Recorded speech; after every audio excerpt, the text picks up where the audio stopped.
A edição do AI-5, ato institucional número 5, completa 5 décadas este ano. O mais duro e mais restritivo de todos esses atos fechou o Congresso, cassou deputados e ministros do Supremo Tribunal Federal e suspendeu habeas corpus.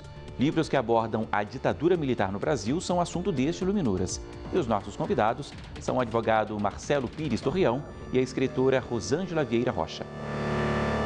Tudo bem, Rosângela? Tudo bem, Paulo. Muito bem-vinda. Obrigada. Você é escritora, é jornalista, professora de jornalismo, aposentada agora, infelizmente, e se formou em Direito também. Sim. São várias paixões? São, mas assim, direito talvez não seja propriamente uma paixão, né? Eu achei, direito constitucional acho que sim, mas eu não trabalhei com direito, que foi um curso que eu fiz na maturidade, né? Inclusive eu fiz o exame da OAB, tem carteira, pago a OAB, agora eu nunca divulguei, mas porque eu já estava muito na frente assim na carreira acadêmica, em outra área, então não valia mais a pena para mim esse recomeço. A área que você fala, né? Você foi professora de jornalismo por muito tempo e é escritora também há muito tempo. Tem 12 livros publicados, 5 para adultos, 7 aí para crianças. E o mais recente é esse que está aqui comigo, O Indizível Sentido do Amor, que passa, pelo que a gente está comentando aqui nesse programa, né? Passa pela ditadura militar, é uma história de amor que se passa inclusive nesse período. Agora, uma curiosidade, é uma história pessoal, extremamente pessoal, do seu marido, sua também, mas tem traços de ficção, não é isso? Sim, é uma história difícil de catalogar assim, em termos muito rígidos, porque é um romance, né? Tem características de romance como gênero, mas também é um livro de memórias, é um livro de autoficção, tem várias palavras aí. Eu, em geral, não gosto muito dessas classificações, né? Eu escrevo. Outras pessoas classificam. As outras classificam. Mas é muito ligado à minha história, claro. Inclusive, eu mantenho o nome, a personagem, né, o José. Eu fui casada com José Antônio, que não era chamado de José, mas no livro ele se transforma em José, que é um José que eu também invento, né? É um José que é o que está dentro de mim, que não necessariamente é aquele José que faleceu em 2012. Bom, o José foi perseguido, ficou preso por muito tempo, 1 ano, se eu não me engano, e esse é o ponto de partida. É essa a história que você conta. É sim. O ponto de partida é o meu casamento, assim, é o amor pelo José. Ele é um livro sobre o amor. E suas facetas tão complexas e meio misteriosas, né? É um livro de amor, conta a sua história de amor com o José, mas se passa nesse período e tem muito dessa questão de que ele era uma pessoa muito tímida, muito discreta, melhor dizendo, e que não revelava o que tinha se passado com ele de forma intrínseca. E depois você que foi descobrir alguns trechos. Eu fui descobrir, inclusive eu estive no Arquivo Nacional depois que ele morreu. Eu sei que o material da ditadura, os documentos, estão em 5 arquivos, pelo que me informaram. Mas o do SNI, pelo menos quando eu fui em 2015, era no Arquivo Nacional. Eu fui só a um, eu queria ver. Então eu fiquei lá uma manhã inteira, depois eu pedi para eles gravarem, né? Eu tenho o disquete, o depoimento da prisão, o auto, né? E outros documentos daquela época. Agora, isso nunca foi revelado por ele para você? Vocês foram casados por 35 anos. Por ele você não soube dessas histórias? Eu soube do contorno das histórias, mas eu queria o recheio, né? Tudo mora nos detalhes, né? A vida, o que define mesmo são os detalhes, não é bem a configuração externa. Então eu queria saber isso, esse miolo, esse recheio, esse colorido. Isso aí ele não comentava. E ele era uma pessoa um tanto, ele tinha muito apego à privacidade, uma noção de privacidade assim, muito forte que eu respeitava, que eu gostava muito dele. Então, por exemplo, se ele não contou determinado fato, eu não perguntava sobre esse assunto, né? Ele falava quando ele queria, espontaneamente. Agora, que marcas esse período aqui que a gente está conversando deixou nele? Apesar de ser um homem muito discreto, será que essa era uma característica trazida por um trauma da prisão e da tortura? Eu não diria a palavra trauma. Ele era uma pessoa, assim, um homem muito lógico, muito racional, muito inteligente. E eu acho que também tinha uma opção aí, tinha uma determinação, eu não vou falar sobre isso, sabe? E também treinada durante o tempo da clandestinidade, né? Que antecedia sempre a prisão. Ele esteve na clandestinidade há uns 2 anos, que foi o que ele me contou. Então, assim, realmente ele não falava. Depois, quando o tempo passou, depois da morte do José, o que você descobriu que acabou te marcando mais, Rosângela? Foi o nível da tortura. Eu não imaginei que fosse... eu tinha tudo para imaginar. Na década de 80 houve um boom de livros sobre a ditadura, né? Que as pessoas começaram a sair das cadeias e tal. E a eu contar li, suas histórias. eu li uns 70% desses livros. Li demais. E sabia das técnicas, Deus me livre, né? Entre aspas. Mas eu não sabia, eu não queria saber e ele não queria contar. Eu acho que eram as duas coisas. Tinha um pacto ali. Tácito, né? Não dito, que são os pactos mais fortes, são os não ditos. Então, depois eu vi que, na verdade, depois eu descobri que ele passou por aquilo tudo, ou quase aquilo tudo, coisas horríveis. Eu descobri visitando Alípio de Freitas, em Portugal. Alípio de Freitas, padre, muito famoso, né? Se envolveu na luta revolucionária e você conversou com ele já velhinho. Sim, eu não só conversei, como eu fiquei uma semana hospedada com ele e a esposa dele, no Alentejo, numa casa que ele tem no Alentejo. Quer dizer, ele faleceu em Portugal. Ele morreu em 2017, por coincidência eu estava em Portugal, eu fui ao sepultamento, ao velório, ao velório, e eu fui visitá-lo em 2015, 2 anos antes da morte. E o que você descobriu nessa conversa, Rosângela? Bem, é assim, o Alípio era exatamente a pessoa que ele dizia, porque o olho dele brilhava quando ele falava no Alípio, que ele nunca procurou, deve ter sido uma opção, não sei, não conversei com ele, porque o Alípio continuou. Quando o Alípio conseguiu, depois de 10 anos preso em cadeias brasileiras, voltar para Portugal, ele continuou a atuar em Moçambique, em Angola. Ele era um revolucionário, né? E foi a vida inteira assim. Agora, uma pessoa muito querida e um homem muito doce, com um jeito manso. Ele me contou como é que era, então aquilo, tudo que eu imaginava. Bem, eu descobri o Alípio através do Facebook, não ele, a esposa dele, né? Guadalupe Portelinha. E porque ele é cego, eu não sabia, ele estava cego, eu não sabia. E os portugueses são mais fechados que a gente, não sei se pode generalizar assim, mas quando eu fui visitá-la, que eu fiquei num hotel, aí fui na minha primeira visita lá, depois eles me convidaram para ficar com eles, ela não me contou que ele era cego. Olha o nível do mistério, assim, tudo. Então, quando eu cheguei, que ele não levantava da cadeira, eu pensei, gente, coisa estranha, esse homem não levanta, porque... Aí, claro, a ficha caiu, ele estava de óculos. Então ele é cego. Ela não falou no telefone assim, Rosângela, ele está cego. Não. Porque eu falaria, a gente, né, tem para preparar. Não, preparou não. Então, assim, eu levava susto atrás de susto, sabe? Foi muito forte para mim esse contato com o Alípio, muito forte. E ele te falou muito da tortura? Ele me falou da tortura geral que tinha, porque eu não perguntava assim, aconteceu isso assim, assim com José Antônio. É muito constrangedor, é muito difícil falar de tortura física, né?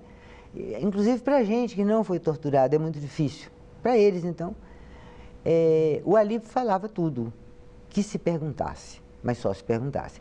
Aí ele contou o que havia lá, a tal, como é que chamava, aquelas máquinas, aquelas coisas horríveis que eles inventavam.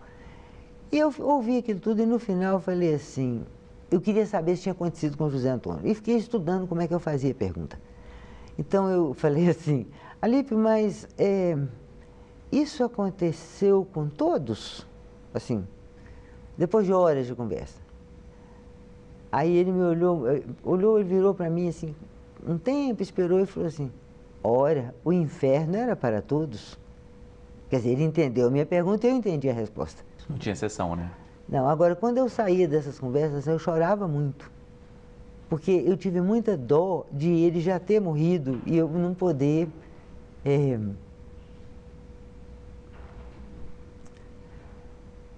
como te direi? Não poder voltar mais a esse assunto. É um assunto ainda muito duro, né? Ainda hoje. É sim. Porque ele teve uma série de doenças que foram provocadas por essas torturas. Ele morreu em dezembro de 2012... 2013 eu comecei a rascunhar, não saía muito as coisas, assim, Até que eu me decidi, então, ir para um lugar sossegado e fui para o Mosteiro do Encontro, que é um mosteiro de monjas beneditinas, perto de Curitiba. Fazer mesmo um retiro espiritual. E o lugar que surgiu para mim, que eu acho que não foi à toa, foi o Mosteiro do Encontro. Que fica em Curitiba? Fica perto de Curitiba, no município de Mandirituba, num alto. É um prédio maravilhoso, tem cerejeira, faz um frio, porque eu fui no final de julho e eu peguei um frio, mas é um frio tenebroso, sabe? Porque é ambiente mosteiro, então nada é tão confortável, né? É mosteiro. E as monjas beneditinas têm clausura, então elas não conversam, a não ser o essencial. Para terminar aqui essa nossa conversa nesse primeiro bloco, aqui, o livro está aqui, recebe boas críticas. Você é uma baita escritora, já tem 12 livros publicados. Isso também é importante para continuar o trabalho?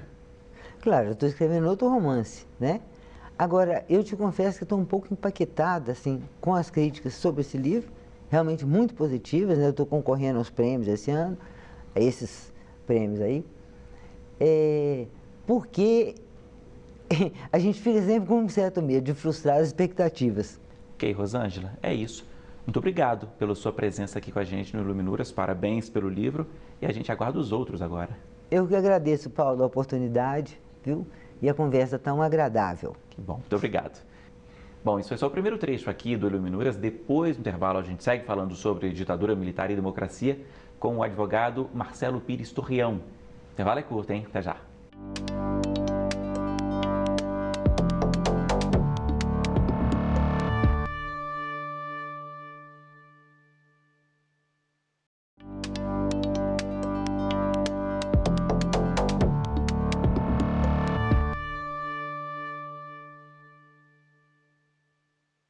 O Iluminuras está de volta para continuar essa nossa conversa aqui, agora com o advogado Marcelo Pires Torreão.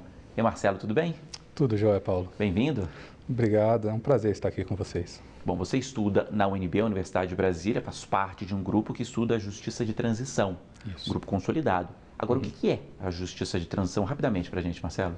A justiça de transição é todo o conjunto de medidas, e aí nós podemos pensar em medidas sociais, políticas ou jurídicas, para entender e para lidar com o legado de um passado autoritário. No caso brasileiro, o período da ditadura militar.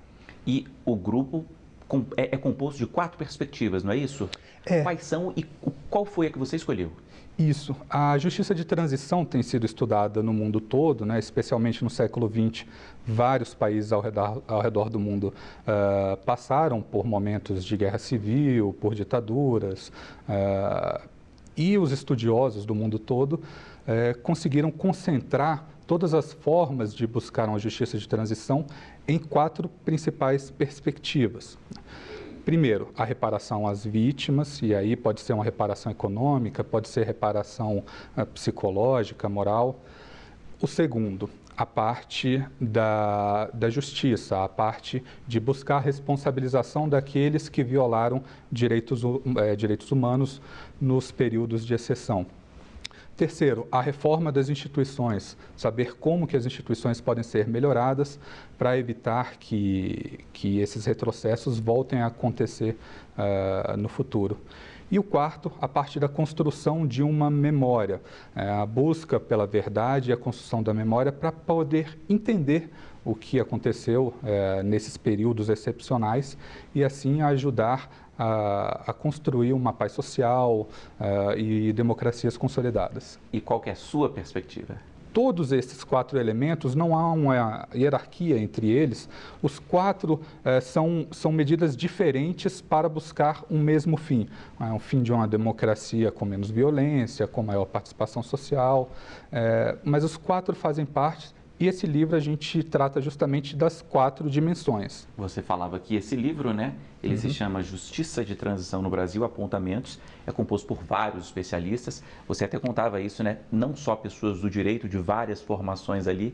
E eu quero falar sobre o seu artigo. Explica o que você escreveu e por que você decidiu escrever sobre esse tema, Marcelo. Perfeito.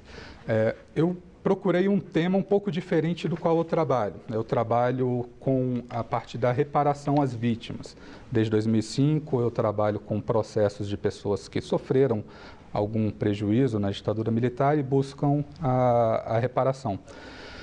Então eu quis mudar um pouco o foco e fui para uma outra dimensão, que é a dimensão da reforma das instituições. E fui analisar o poder judiciário militar. Tá? Busquei relatórios do Conselho Nacional de Justiça para avaliar se realmente nós precisamos ter ainda hoje uma justiça militar especializada. Outros países, como França ou Portugal, resolveram extinguir as suas justiças militares. Eles têm agora, por se tratar de um período de paz e não de guerra, eles têm as competências que eram da justiça militar adotadas pela justiça comum. Por que você decidiu estudar esse assunto, Marcelo? Você é novo, não passou por esse período. O que te interessou? Eu nasci em 1980, então as minhas lembranças sobre o finalzinho do período da ditadura, elas são lembranças infantis, são memórias de criança, né? Então, as diretas, a Constituinte, o período inflacionário alto, são memórias que eu tenho, memórias de garoto. Mas no ano de 2005, então nós estamos falando aqui 3 anos depois da criação da Lei de Reparação às Vítimas, eu comecei a trabalhar com esse assunto. Eu era sócio de um escritório grande e tive a oportunidade de sair, abrir o próprio escritório para trabalhar com essa parte de direitos humanos, né, de dignidade da pessoa humana e reparação àqueles que perderam a dignidade durante o período da ditadura. Que é o que você gosta. Que é o que eu gosto. Comecei a trabalhar com o assunto e ali sim, aí eu comecei a ler as histórias das pessoas, entender mais o tipo de sofrimento, o tipo de violação que elas tinham passado na ditadura. De lá, ou seja, das histórias dos processos, é que eu comecei a tomar interesse pela literatura sobre a ditadura, sobre o período. O AI-5, Ato Institucional número 5, completa 50 anos. Sim. Este ano. Ele é de dezembro de 68. É também uma fase de revisitar esse período? Sim, o AI-5 completa 50 anos e a Constituição esse ano completa 30.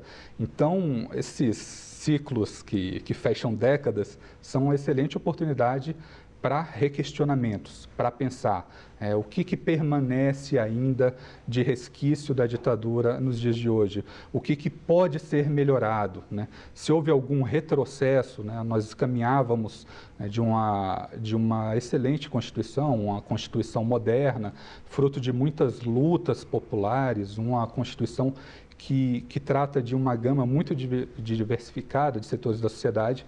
E 30 anos depois, nós temos que analisar em que essa Constituição foi modificada, em que essa Constituição teve de avanço e qual foi o retrocesso. Da mesma forma, no Ato Institucional número 5, nós temos que lembrar dele, estudar sempre, para evitar que outros atos, às vezes não com o nome de ato institucional, mas atos normativos, venham a ser produzidos com esse caráter autoritário. É uma das ideias do grupo também? É uma das ideias do grupo. O grupo analisa também esse aspecto constitucional. Tem artigos que falam justamente sobre esses avanços e sobre alguns retrocessos. Bom, como você disse, são artigos de pessoas de campos bem variados. Pessoal da filosofia, da história, da comunicação social, pessoal da graduação, da pós-graduação. Então, esse é um assunto que ele é um assunto bastante plural, né? Tal como o grupo de pesquisa.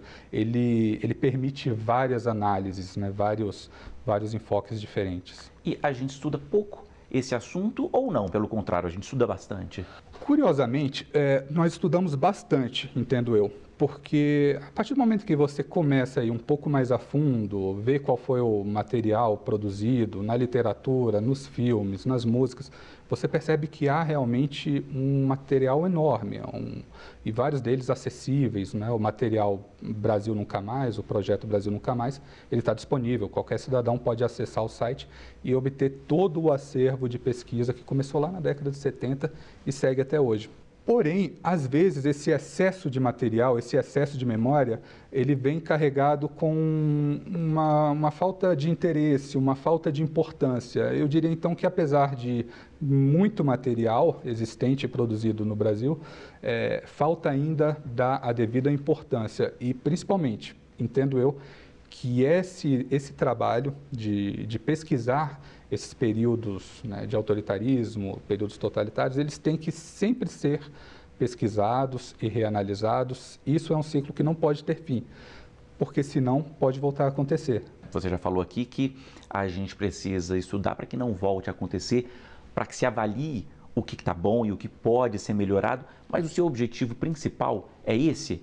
É pessoal? É evitar uma nova tragédia? Qual é o seu objetivo fazendo parte do grupo e agora estudando a fundo essa questão, Marcelo? Por que você está estudando isso?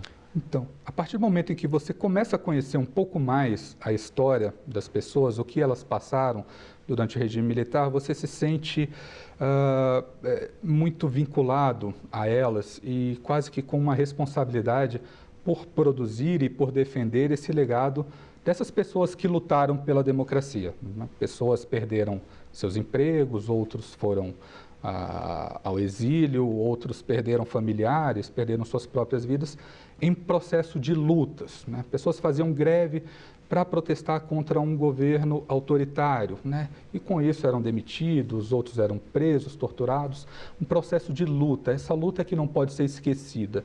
O sentimento do grupo de pesquisa como um todo, lá da Universidade de Brasília, é de que nós temos um débito com essas pessoas que lutaram para que hoje nós pudéssemos ter uma imprensa livre, para que hoje nós pudéssemos ter a possibilidade de fazer manifestações nas ruas. É claro que nós precisamos avançar mais nisso, né? Tivemos nos últimos anos cenas de fotógrafos, jornalistas sendo agredidos, né? Isso mostra mortos também. Isso mostra que nós não temos um cenário certamente idêntico ao que era no período da ditadura militar, mas nós ainda não temos uma liberdade de imprensa tão ampla. Então, nós precisamos seguir com esses estudos, precisamos seguir com esses avanços. Marcelo, você trouxe aqui algumas das suas referências, tem mais livros ali guardados, a gente não conseguiu colocar todos aqui, guardou alguns. Quem que você está estudando, quem que é importante, para quem que se interessou aqui, o que você sugere? Bom, eu poderia sugerir vários livros, mas o tempo não nos permite, né? Esse é um bom livro, o Antônio Pereira, ele é um professor do King's College de Londres, e ele analisou o Brasil, o Chile e a Argentina para ver como que durante os períodos de ditadura latino-americanas, esses países lidaram com questões da legalidade, ou seja, como que os governos autoritários se utilizam do direito, das leis, para tentar dar uma aparência de normalidade, para tentar normalizar o que é excepcional, né? Como eles tentam dar aquele verniz de legalidade a atos autoritários e, com isso, tentar se legitimar e se perpetuar no poder. A gente tem tempo para mais um livro aqui, para mais uma referência. Quem que você sugere aqui? Mais um. Eu sugiro esse livro, na verdade, quadrinhos, né? Esse é um livro de história em quadrinhos, foi escrito por um autor sueco, Art Spiegelman. Ele trata das conversas que ele teve com o pai. O pai do autor passou pelo Holocausto e conta como que ele conseguiu sobreviver a essa experiência.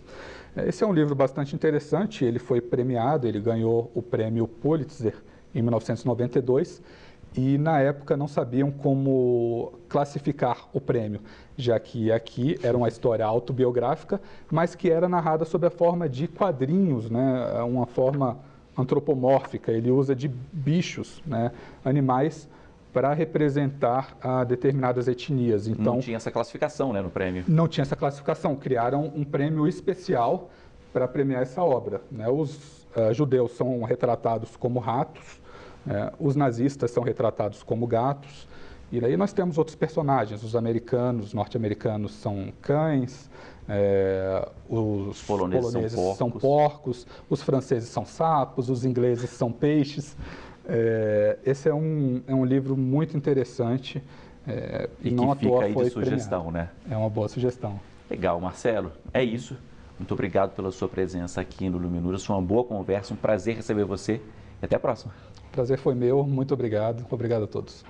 Bom, E o Iluminuras termina aqui. Eu agradeço também a você que nos acompanhou aqui hoje para rever esse programa ou outros programas. Acesse aí tvjustiça.jus.br. Para falar com a gente, mande um e-mail, iluminuras@stf.jus.br. A TV Justiça tem também um novo canal no YouTube, é o TV Justiça Oficial.